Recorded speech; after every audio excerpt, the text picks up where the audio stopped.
ये कहानी है ऐसे 3 शख्सों की जिनकी राहें मिलकर भी कभी नहीं मिली। ये कहानी है शिमला हाउस नंबर 31 की। ठंडी हवा, धुंध से ढकी सड़कें, देवदार के लंबे पेड़ और पहाड़ों के बीच छुपे रहस्य। पर शिमला की सबसे डरावनी चीज कोई पहाड़ नहीं, बल्कि वो घर है, हाउस नंबर 31, जिसके बारे में कहा जाता है जो इसमें प्यार लेकर गया वो कभी पूरा होकर वापस नहीं आया। रात के ठीक 8 बजे शिमला की मॉल रोड से थोड़ी दूर बर्फ गिर रही थी। प्रकाश, उम्र करीब 28 साल, दिल से टूटा हुआ पर बाहर से शांत, दिल्ली से भागकर शिमला आया था। प्यार में धोखा मिला था, इसलिए अकेलेपन को ढूंढ रहा था।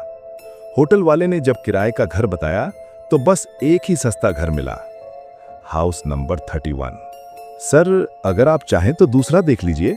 होटल वाले की आवाज कांप रही थी। प्रकाश मुस्कुराया। डरावना है क्या? होटल वाला चुप हो गया, बस इतना बोला, इस घर में मोहब्बत टिकती नहीं। घर पुराना था, लकड़ी का दरवाजा जिस पर 31 जंग खाए लोहे से लिखा था। दरवाजा खोलते ही ठंडी हवा का झोंका, जैसे किसी ने जोर से सांस ली हो। घर के अंदर पुरानी तस्वीरें और एक बंद कमरा ऊपर की मंजिल पर। प्रकाश को अजीब सा सुकून महसूस हुआ। शायद यही जगह है जहां मैं खुद से मिल सकूं। पहली रात प्रकाश सो रहा था, तभी ठक ठक ठक, ऊपर की मंजिल से आवाज। घड़ी देखी, 11:17 PM हो रहे थे। दिल जोर से धड़कने लगा। कोई है? कोई जवाब नहीं। सीढ़ियां चढ़ते ही उसे लगा कोई पीछे खड़ा है। मुड़कर देखा, कुछ नहीं। लेकिन तभी कानों में एक बहुत हल्की आवाज, प्रकाश। उसने कभी अपना नाम यहां किसी को बताया ही नहीं था। अगले दिन प्रकाश बालकनी में बैठा था। धुंध के बीच एक लड़की दिखी, सफेद शॉल, खुले बाल, उदास आंखें। वो मुस्कुराई। प्रकाश का दिल रुक सा गया। शाम को वही लड़की फिर दिखी, इस बार पास से। नाम पूछा, आपका नाम? अनन्या। आवाज में दर्द था। आप हाउस नंबर 31 में रहते हो ना? उसने पूछा। प्रकाश चौंका। हाँ, तुम्हें कैसे पता? अनन्या मुस्कुराई, पर आंखें नम थीं। ये घर मोहब्बत वालों को खुद बुलाता है। कुछ दिन बीते। प्रकाश और अनन्या शिमला की सड़कों पर घूमते, चाय पीते, हंसते। प्रकाश पहली बार दिल से हल्का महसूस कर रहा था। एक शाम अनन्या ने कहा, अगर मैं अचानक गायब हो जाऊं तो मुझे ढूंढना मत। प्रकाश हंस पड़ा। फिल्मी बातें मत करो। पर उस रात फिर 11:17, ऊपर वाले कमरे से रोने की आवाज। इस बार प्रकाश गया। कमरे का दरवाजा खुला था। अंदर दीवारों पर खून से लिखे शब्द, मेरा प्यार अधूरा है। और जमीन पर अनन्या की वही सफेद शॉल। अगले दिन प्रकाश ने पुराने पड़ोसी से पूछा। बूढ़ा आदमी कांप गया। तुमने उसे देख लिया? कौन? अनन्या। उसने बताया, 20 साल पहले हाउस नंबर 31 में अनन्या नाम की लड़की रहती थी। उसे उसी घर में अपने प्रेमी का इंतजार करते करते मार दिया गया। कातिल कभी नहीं मिला। मरते वक्त घड़ी रुकी थी 11:17 पर। रात अनन्या सामने खड़ी थी, इस बार आंखों में आंसू। मैं मर चुकी हूं प्रकाश, पर मेरा प्यार अभी जिंदा है। मैं बस चाहती थी कोई मुझे देखे, कोई मुझसे प्यार करे बिना डरे। प्रकाश आगे बढ़ा। डर नहीं था, बस प्यार। उसने हाथ बढ़ाया और उसी पल घर की सारी लाइटें बुझ गईं। अंधेरा। पूरा घर सन्नाटे में डूबा हुआ था। प्रकाश की आंखें खुलीं तो वो जमीन पर पड़ा था, सिर में तेज दर्द। कान में अभी भी अनन्या की आवाज गूंज रही थी, मैं मर चुकी हूं प्रकाश। वो हड़बड़ा कर उठा, घड़ी की ओर देखा। 11:17। घड़ी फिर से उसी समय पर आकर रुक गई थी। ये सब सपना था? प्रकाश ने खुद से पूछा। लेकिन तभी उसने देखा, उसकी हथेली पर किसी के ठंडे हाथ का निशान था। सुबह प्रकाश ने तय किया कि वो हाउस नंबर 31 को अब हल्के में नहीं लेगा। ऊपर वाला कमरा जो हमेशा बंद रहता था, आज अपने आप खुला था। अंदर एक पुरानी अलमारी, अलमारी के नीचे एक डायरी। डायरी का पहला पन्ना कांपते हाथों से लिखा गया था। अगर कोई ये पढ़ रहा है तो समझ लेना मैं जिंदा नहीं हूं। नाम लिखा था, अनन्या महतो। डायरी में लिखा था, मुझे शिमला से बहुत प्यार था। हाउस नंबर 31 मेरा सपना था और मेरा प्यार रोहन। रोहन, यही नाम अनन्या बार बार लेती थी नींद में। डायरी के पन्ने पलटते गए। अनन्या और रोहन एक दूसरे से बेइंतहा प्यार करते थे, लेकिन रोहन लालची था। उसे शिमला नहीं, दिल्ली की दौलत चाहिए थी। उसने अनन्या से वादा किया, मैं वापस आऊंगा, सिर्फ कुछ दिनों की बात है।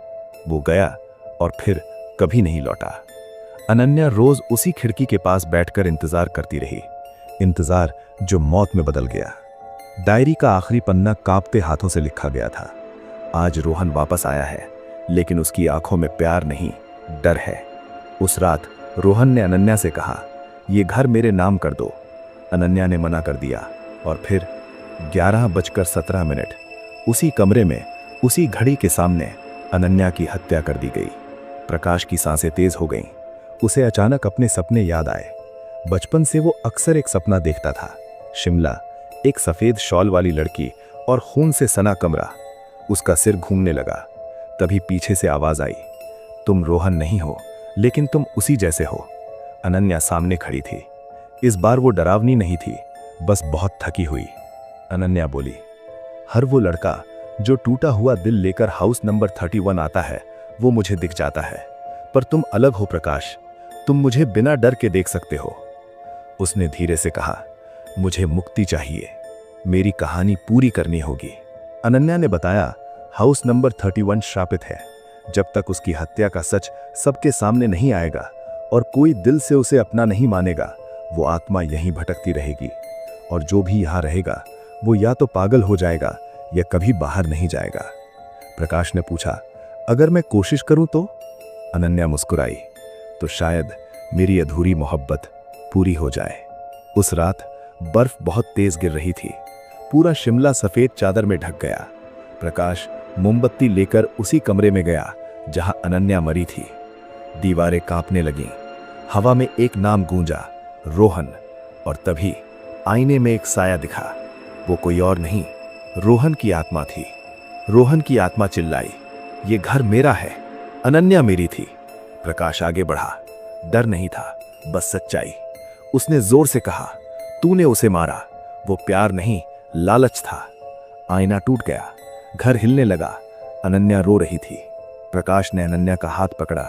पहली बार उसे गर्माहट महसूस हुई।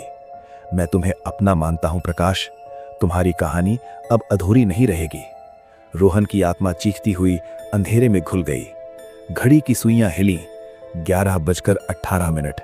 पहली बार सुबह। हाउस नंबर 31 शांत था। अनन्या आखिरी बार सामने आई। इस बार उसके चेहरे पर सुकून था।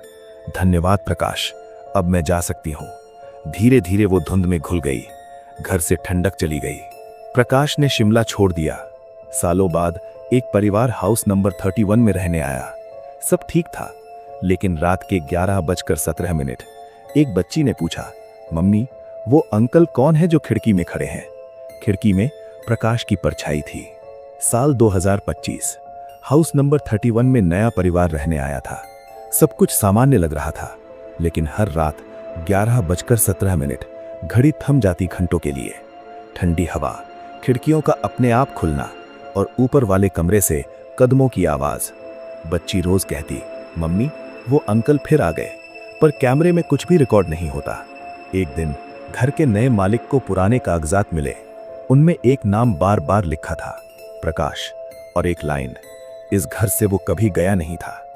असल सच्चाई ये थी, जिस रात प्रकाश ने अनन्या को अपनाया था, उसी रात उसका शरीर सीढ़ियों के नीचे मरा हुआ मिला था। डर के मारे केस दबा दिया गया। दुनिया को लगा वो शिमला छोड़कर चला गया, लेकिन उसकी आत्मा वहीं रह गई। प्रकाश ने अनन्या को मुक्ति दी, पर उसकी कीमत उसकी अपनी जिंदगी। हाउस नंबर 31 अब 2 अधूरी मोहब्बतों की याद बन चुका था। एक रात नए घर वाले भागने लगे। घर में फिर से आवाज गूंजी, अगर प्यार सच्चा हो तो कोई एक यहीं रह जाता है। 11:17 अब भी बर्फ गिर रही है। हाउस नंबर 31 शांत है। खिड़की में 2 परछाइयां, एक लड़की, एक लड़का, हाथ थामे हुए। कहानी का अंत। कुछ मोहब्बतें शादी तक नहीं पहुंचती, कुछ मौत तक और कुछ मौत के बाद भी जिंदा रहती हैं। हाउस नंबर 31 शिमला, जहां प्यार कभी पूरा नहीं होता, बस अमर हो जाता है।